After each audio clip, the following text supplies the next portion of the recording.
Sa gilid ng dagat ay may isang ama ang walang tigil sa paghatak ng lambat. Sinisimot anuman ang sumabit at masalat, may pagsaluhan lang silang apat. Pero ang totoong mabigat ay ang sugat na dulot sa mga anak na paglisan ng kanilang inang hindi naging tapat. Ano nga po ba ang dahilan at ano ang epekto nito sa mga bata? Ganito po yun. Kaya po ako iniwanan ng asawa ko at yung hanap buhay ko po, mahina talaga po. Halos wala akong alam na hanap buhay, pagkakawil-kawil lang. Yung dito lang po sa tabihan, hindi tayo nakakalabas at yun, ang bangka po, maliit lang. Ay, nakapangutang siya sa hulugan. Ay, ako man po, sige ko man ang laot kayod sa dagat, halos wala pa rin talaga po. Kaya yun, siguro yung pag-iisip ng asawa ko, wala nang pambayad sa utang. Nawala na lang. Umalis. Gaano pa kaliit itong anak mo? Maliit pa po ito, mga 2 taonan pa lang po. So halos sanggol pa talaga? Nakakakain naman po siya ng pakrokunting lugaw. Na alalayan ko na lang po ng lugaw-lugaw. Tapos yung sabaw baga po ng sinaing. Yun, sabaw ng sinaing. Yun ang pinapang mo sa kapadidi. Kunting asukal. O yun ang ano-ano ko sa kanya. Hanggang sa pautay-utay kaming parang kahit paano may nakukuha man po kami pakrokunti. Pero hindi pa rin sapat yun. Kaya tsaga-tsagaan ko na lang po hanggat sa ako'y makakaraos din tayo balang araw. Tapos hanggang ngayon, nagrelaki-laki sila. Naawa ka ba dyan sa anak mo na lumalaking walang nanay? Sobra pong maawa. Maliliit pa po. Kung sa akin nga po, akong naging babae ay hindi ko iiwan ng basta-basta ang ganun mga anak ko. Ay sa ko, inalagaan ko na lang po. Yung hanggang sa makakaya ko. Hanggang ngayon, may ano-ano man na pakrokote sobra, pinapasok ko sa eskwela. Sa eskwela. So, nag-eskwela na siya? Nagpaparasok na po ito lahat. Ilang taon na siya ngayon? Bali, 6 na taon na po ito. Hindi, 4 na taon nang wala yung asawa mo. Oo. Anong may balita ka ngayon kung nasaan siya? Wala pa akong balik. Sigurado ka pang buhay pa kaya siya? Buhay pa po at minsan ay nababalitaan ko dyan sa mga cellphone. Nag-ampropose pa po siya. So nagpo-post siya ng picture na sa cellphone. Di na siya lang pakita dito? Hindi na. Kasama na yung asawa niya. So, dahil sa nagkautang siya sa wala siya may bayad, umalis siya? Niwanan na kami. Niwanan kayo. Kaya hanggang ngayon, hanggang ganito na lang ang pamuhay namin. Sitwasyon niya. Pati mga pong bahay namin. Palipat-lipat ang tirahan. Wala pa kami sarili lupa. Malipat na naman po kami ngayon na buwan. Pinapalis na naman po may-ari ng lupa. Lipat na naman kayo. Saan kayo lilipat ngayon? Hindi nga po alam kung saan naman. Kung saan naman po yung may nililipatan. Loob na pwedeng materi ka ng bakit bahay-bahay. Bakit hindi ba pwedeng hulugan nyo na lang itong luting to? Ayaw din po yung pagpinta. Gusto talaga. Wala din naman po tayo yung panghulog. Kung saan po dyan kami makalipat, dyan naman kami. Maliit pa nga po ito nung iniwanan. Halos maliit pa po dito. Miss mo na ba si mama mo, Totoy? Hindi mo siya. Galit ka ba sa kanya? Opo. Bakit ka galit sa kanya? Iniwan niya po kami. Simula po ng maliit, iniwan niya po kami. Iniwan ka? Si Papa po nagparabantay po sa akin ng maliit po kami po dalawa nito. Kayong dalawa? Iniwan na po kami. Iniwan po kami doon kay Tita Gina. Iniwan na lang kayo? Anong sinabi sa'yo bago siya umalis? Wala po. Parang naglayas lang po siya. Nasa lang lumayas, di mo alam, hindi na siya babalik? Sabi daw kami mapabayad. Nung malaki na po ako, doon po kami nakatira. Sabi daw po, mapabayad daw siya at ma-withdraw daw sa card. Tapos, dahil para hintay kami, hindi na po nagkabalik-balik. Nasa daw niya, sa amo po nagtatrabaho. Siya pinabayaan na po namin. Hanggang sa kami, may asawa na po. May asawa na. So, nagagalit ka sa kanya dahil ginawa nila yun sa'yo? Opo. Naging mahirap ba yung kalagayan mo mula nung umalis siya? Di man po, nandito man po si Papa. Pinabantayan po kami. So, ikaw nag-alaga ngayon dito pag wala si Papa mo sa mga kapatid mo? Opo. Huwag na siyang bumalik at pagkatapos niya kami iwan-iwanan, mabalik pa siya. Paano kung malaki na kami, tapos kunin niya kami, di na kami sa kanya masama. Pagkatapos niya kami iwanan, mabalik pa siya. Wala, nagkasarakit kami. Wala man siya maski binigay pang-pagamot lang sa amin. Wala. So, pag may sakit kayo, sino nag-alaga sa inyo? Papa lang po.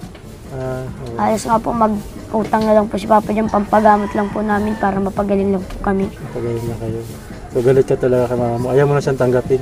Hindi na po. Kay Papa na lang po. Si Papa kahit mahirap lang, biyabantayan kami. Nalagaan po kami. Yung, hindi man yan. Talagang nahirap yung kalagayan nyo. Ano po? So, minsan ba may panahon parang umiiyak sila kasi nahanap yung mama nila? Paggagabi pong naalimpungatan ng hating gabi, pag nagirising sila, yun, parang nasigaw sila ng mama. Ang gawa ko man, yung awa ko tapos yung ano ko sa bata, pati ako nagpapadaan, napapaiyak na rin po ako. Bata po ay kailangan din po magulang din talaga. Biglang hinahanap nila yung mama nila. Kahit naman po sinong anak, magulang din po ang hanap ng kahit. Kaya sabi ko ay bayaan mo ni si mama mo. Kaya ako ay hanggat kaya ko, aalagaan ko ako. Yung pong hanggang ngayon, tatatag-tatagan na lang po ako kung ano yung pagkaya kong trabaho. Mas nayak ako sa kwento mo. Hirap talaga ng kalagayan mo. Ano? Hindi pangkaraniwan yung sitwasyon. Kasi bihira ang nanay. Ang nanay may mga pagkakataon na umaalis sa kanilang iiwan yung asawa pero kasama yung anak. Kasi iniisip nila, pag hindi ko ito sinama, baka hindi ito maalaga ng maayos. Pero yung kwento mo, bihira yun, naiwanan niya yung mga anak niya. Talagang napakabihira. Ibang klase din ka. Minsan maintindihan mo pa siya eh. Maintindihan mo pa siya na sinama niya yung mga anak niya. Umalis siya, sinama niya yung mga anak niya. Ibig sabihin, concern siya dun sa mga bata. Ayaw niya mapasama yung mga bata. Pero yung umalis siya, naiwanan yung mga anak, yun ang pinakamasakit. Iniwanan ka na nga, wala pang pakialam dun sa naging anak niya. Di ba napakasakit ano? Ganyan lang po kung masagana tayo sa pamumuhay, mahirap tayo. Wala man tayong ari-arian na pwedeng kasama.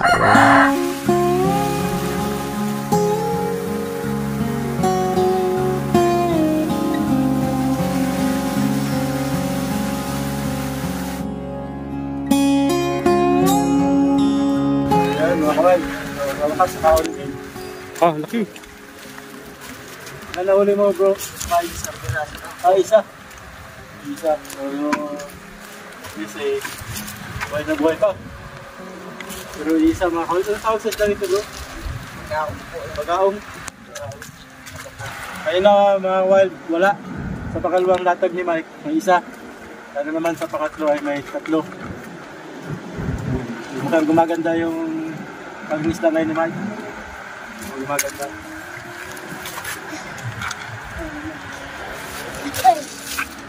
Ito naman sila Mark, nanguha na shell.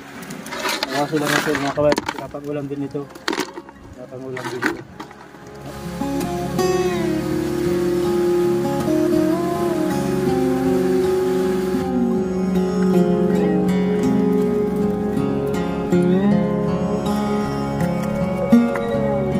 Mga kawan, si Mike, ito naman, pangatlo. Bali pangatlong attempt niya.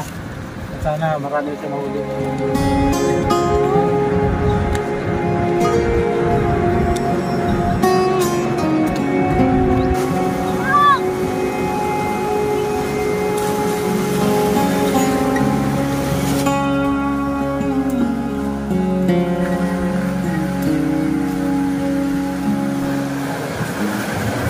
Hello.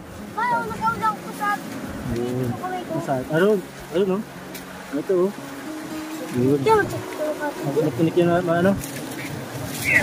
Makatin eh. Yun. Hindi malaki. Yan, mga kawan. Hindi malaki yan sa yan. Buhay pa. Hit pa. Nahapdi ang tinik yan. Kaya ba mahirap? Ayos oh. Nay!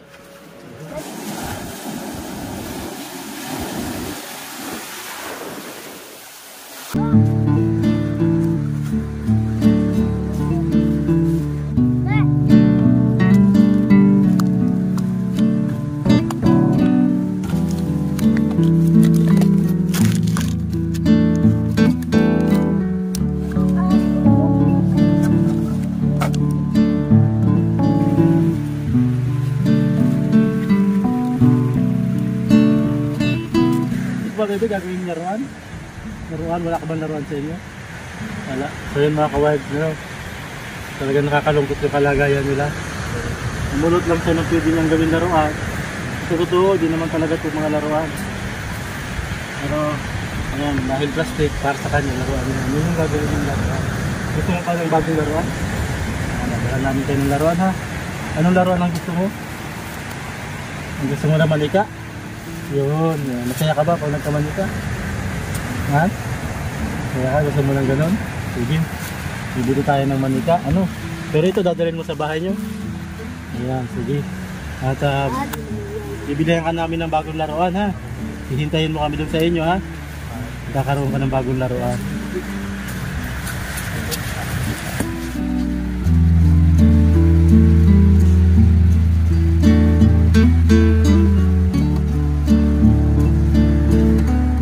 Mga kawild, nakahuli si Mike ng apat na isda. So ano yun, hindi na ibibenta, pang ulam na lang. Pang ulam na lang po namin yun.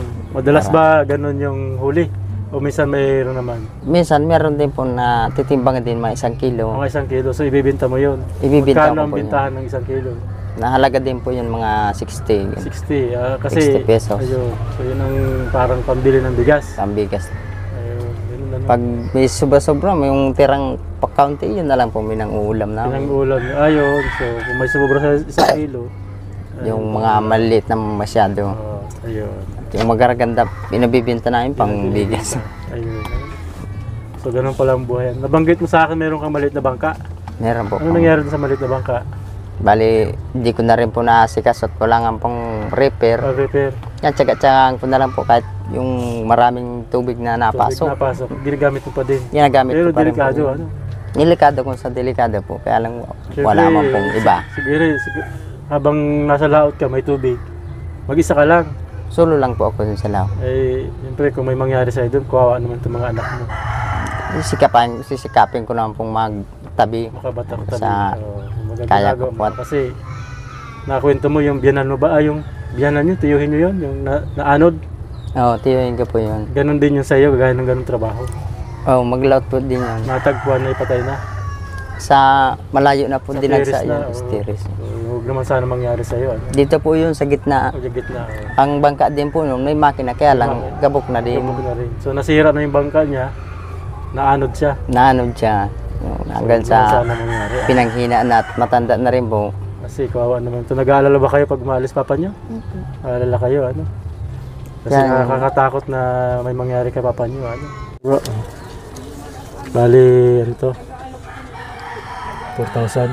Salamat po. Ayan, salamat po. Malaking tulong po ito sa amin. Pang gastusin po namin sa bahay. Sa bahay niyo, oo.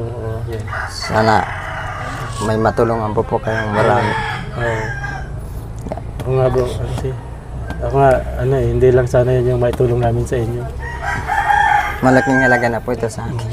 Narinig ko nga na yung lupa yata parang kailangan nyo na rin umalis dito. Kaya po, araw na lang po ang binibilang namin. Binibilang nyo. Saan kayo lilipat niyan? Hindi ko po alam kung saan. Hindi mo alam kung saan. Kung saan po, tang namin dyan may matirahan. Matirahan, hindi naman kayo makikita. Doon naman po kami malipat. Kung may magandang loob na pwedeng magpatirik ng bahay-bahay, Doon naman kayo lilipat. doon naman po kami hanggang pansamantala lang naman. Samantala lang naman. Mayroon po kasi talaga pag walang sarili ay yung So yan lahat, may gusto ko bang sabihin? Salamat po sa inyo at binigyan na po kayo kahit kaunting tulong. Po, meron po kayo matulong gaya po sa amin. Wala din po mga magulang. Alam po. Ano gusto mong sabihin sa mga gustong tumulong sa inyo? Baka Po, sino man po gusto nang tumulong po, mayroon po tumulong na lang. Maraming salamat lang po sa tutulong sa amin. anong gusto mo sanang itulong sa inyo? Salamat.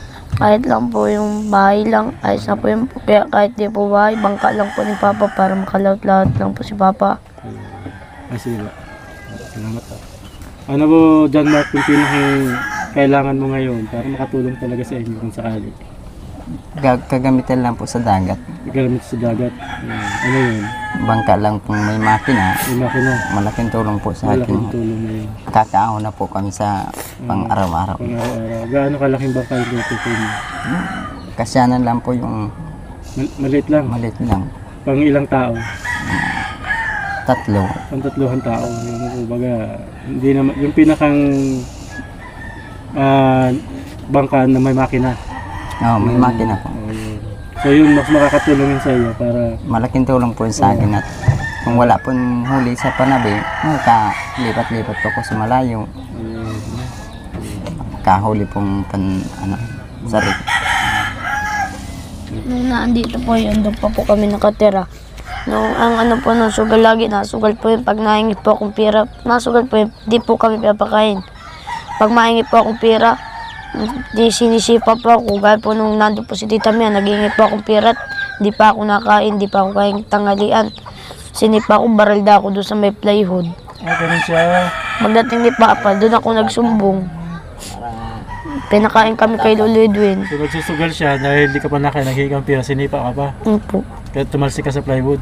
Meron po, maski po sila Tita Mia at nag-ano po siya noon, nagbibingo. Sinasaktan pala sila yung... Pag nasa laot po ako, wala akong alam sa batang iniwanan sa tabi. Yung nakakabilo siya. Ayun. Kaya po pag Pag nandito lang po ako sa tabi, parang tinatakas ko na lang. Ay libang-libang po saan kami nadalaga. nung pagsipa po sa akin nun ni Mama, nagpunta pa ako sa dagat, na galing laot si Papa. Sabi ni Papa, dalayin ko daw yung mga gamit muna doon sa bahay. Tapos nagpunta kami kay Lolo Edwin.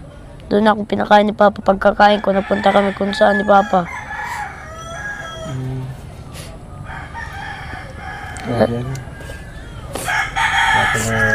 Kaya pala parang di niya namimiss si mama niyo. Ano? Matapang po sa Matapang pala sa mga bata. anak niya. Pero hindi kaya dahil nanganak siya din sa bunso mo ay karoon siya ng depression. Kasi Iba minsan may siguro. tatawag na postpartum depression. Yung kapag ka nakapanganak na, nakakaroon ng depression, nagiging malagalitin. Biglaan lang ba yun o mula sa magkakilala? Mula sa pagka-umpisa pa lang pong Ganun talaga kaanak siya. hanggang sa tatlo na yung anak niya. Parang precious lagi sa yung mga utang niya po. Parang Saan niya ginagastos yung bakit nagkakaroon siya ng ganun kalalaking utang? yung ano po din ang Maluho siya. gustong bilihin niya. Kaya napayos sa sarili. Isipin mo kung yun ay ibinili ng bangka, di at least nakatulong May sa panghanap buhay na sana. hanap buhay. Sana hindi kami magugutom na maayos kung wala siyang utang. Oo. May mahuli man ng kaunti, ayos na Ayos sana lang, po sana. Medyo malupit pala siya masawa. Ano? Sana po maganang kamay sa mga bata. Mga bata. Kaya pala parang galit sila sa nanay nila. Lalo po yung isa na yan. Lalo na ito. Ayos siya pinakagalit ng ano. Pag nakita mas mama mo, ano sasabihin mo sa kanya? Ha? Kaya mo na siya makita? Ayun na. Sana mapatawad na para sa mama. Ano?